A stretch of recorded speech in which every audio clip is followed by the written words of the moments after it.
Yes, you read that correctly. One of the world's largest automakers is planning an incredible return to Formula One, partnering with last year's world champions Red Bull in a massive deal. So without further ado, let's take a look at what it means for Red Bull in F1, what Ford gets out of the deal, and what the American manufacturer's history in the sport tells us. Now, for weeks, rumours have circulated that Ford had agreed to return to the sport after leaving in 2004 and had chosen to collaborate with Red Bull on their fledgling power unit division.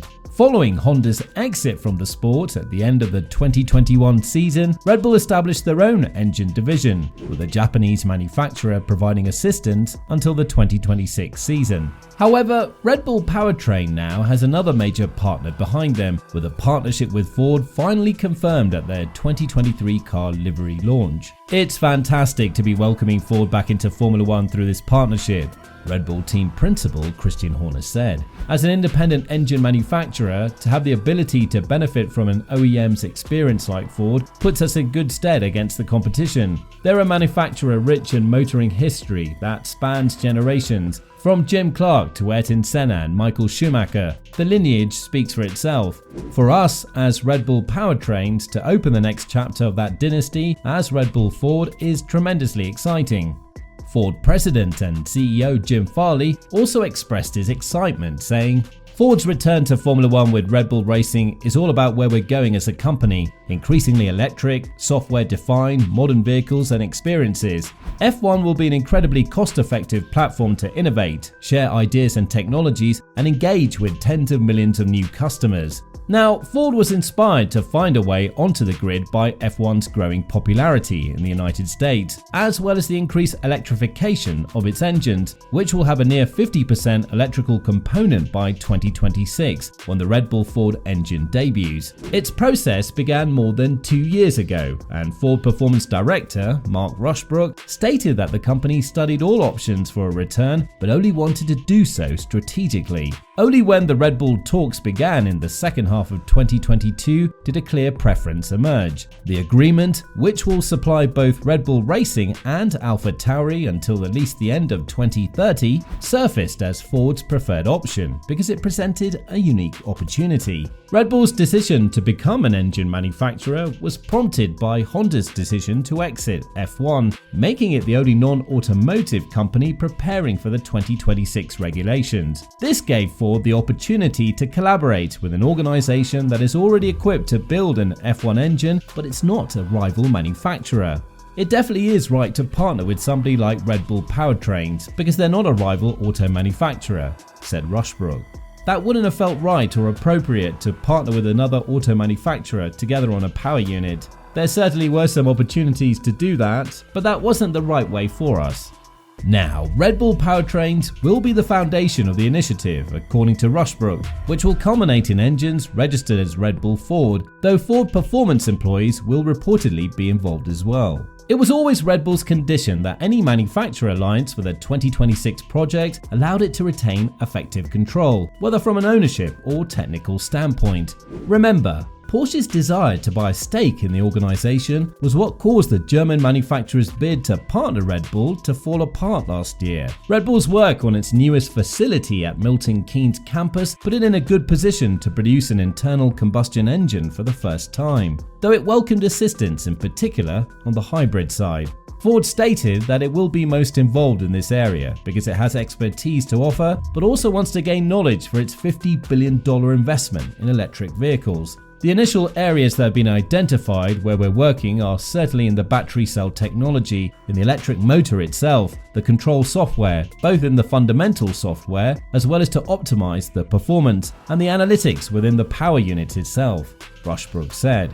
We're also hoping to learn more about aerodynamics to bring that back to our road car, some of the processes and tools that they have. From Ford's perspective, the experience extends far beyond hybrid power. Their previous engine efforts in Formula One have been produced in collaboration with Cosworth, placing them third all-time in race victories. Their combined victories across their customer teams span more than 35 years in Formula One, with their first coming back in 1967 with Jim Clark's win for Lotus at Zandvoort. Ford and Cosworth's DFV engine holds a unique status in Formula One, with the 1969 and 1973 seasons respectively seeing every single race won by cars using their power, split between Lotus, McLaren, Tyrrell, Brabham and Matra.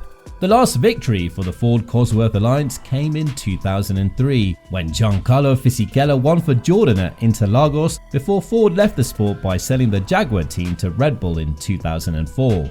Ford will be returning to the sport after a 2-decade absence, and they'll be hoping to add to their 176 race victories, 535 podium finishes, 13 drivers' championships, and 10 constructors' titles. But the Ford-Red Bull deal represents much more than just a historical name returning to the sport. It demonstrates an increasing interest from the manufacturers in the United States.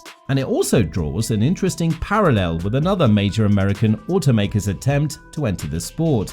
We're talking, of course, about Andretti's Cadillac deal, which, unlike Ford's, is having much more trouble getting off the ground. For a quick refresher on the saga, Andretti is opposed by the majority of current F1 teams, and F1's commercial rights holder is eager to protect the existing entities, despite the fact that Andretti did what was requested by going out and finding a manufacturer to partner with. One argument is that it's all a ruse, with General Motors simply approving the use of one of its brand names so that Andretti can claim it'll run as a works team with manufacturer backing and get on the grid, while General Motors benefits from having an F1 team with minimal input. This is exacerbated by the belief that Andretti's use of a customer Renault engine and calling it a Cadillac would diminish the commitment of the true engine manufacturers. In other words, F1 stakeholders are skeptical that it would be a General Motors works team, and if it isn't, it shouldn't be approved. Without getting into a point-scoring contest, the Ford deal appears to be viewed differently by F1. Investing in and contributing to another manufacturer's engine program represents a more tangible involvement than simply purchasing a sticker or putting your name on a list. So, while it's not a direct Ford project, it will contribute to the Red Bull Powertrains engine, and there appears to be a genuine belief that Ford will be properly involved with the battery and energy recovery systems, and that's exactly how Ford is pitching it. "We don't just go racing just as a marketing exercise anywhere," reiterated Rushbrook. "And especially in Formula One, the opportunity to really get that technical learning was important for us, and without it, we wouldn't have done it." Now, this Red Bull deal represents an excellent value for money entry into F1. It requires far less time and effort than starting a new works team, joining an existing team, or building its own engine from the ground up. Ford will not enter Formula One in 2026 in the same way that Audi will. However, it's still welcomed with open arms and great fanfare. And there is no indication of significant F1 opposition to this Red Bull-Ford partnership, implying that it's accepted that there is no single way a manufacturer must enter F1. There is some leeway in what a manufacturer can do. Perhaps Andretti and GM have found their own middle ground with a different kind of opportunity to enter a team in the name of a major US manufacturer. On paper, that still appears to be as strong as the day it was announced.